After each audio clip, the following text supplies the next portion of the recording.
C'est cet espace libre situé entre les écoles Zongo et l'église cathédrale qui sert désormais de lieu de cinéma pour les jeunes et enfants chaque premier samedi du mois.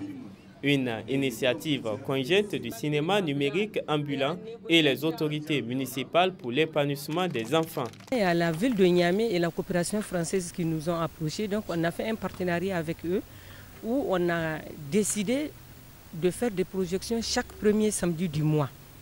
Donc ce partenariat va continuer jusqu'à septembre-octobre et on verra par la suite pour essayer de continuer. C'est un projet que la ville de Niamey porte en étroite collaboration avec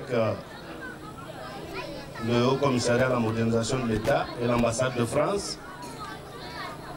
Projet à travers lequel nous avons, de manière tout à fait pionnière, voulu rendre cette zone des écoles agréable pour nos enfants.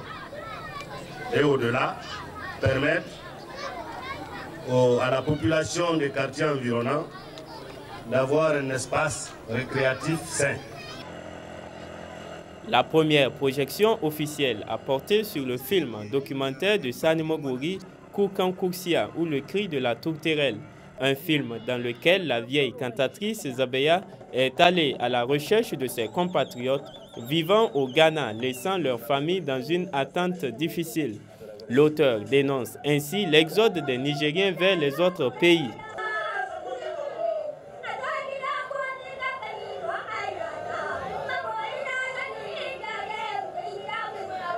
C'est un cri d'alarme qu'un fils a lancé à l'endroit de son papa, qui est parti depuis longtemps et qui a laissé des enfants, et que des enfants ont grandi sans leur papa et sans leur grand-père.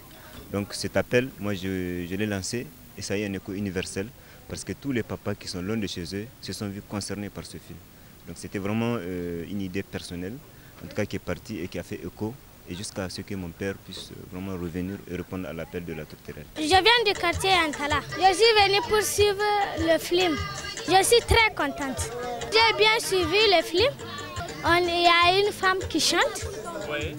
Et sa chanson est très bonne. Je compte venir tous les premiers samedis du mois. Était présent à cette projection la ministre de la Promotion de la Femme et de la Protection de l'Enfant, l'ambassadeur de France au Niger et plusieurs autres personnalités de Malk. Rendez-vous est pris pour le premier samedi du mois prochain pour une autre projection.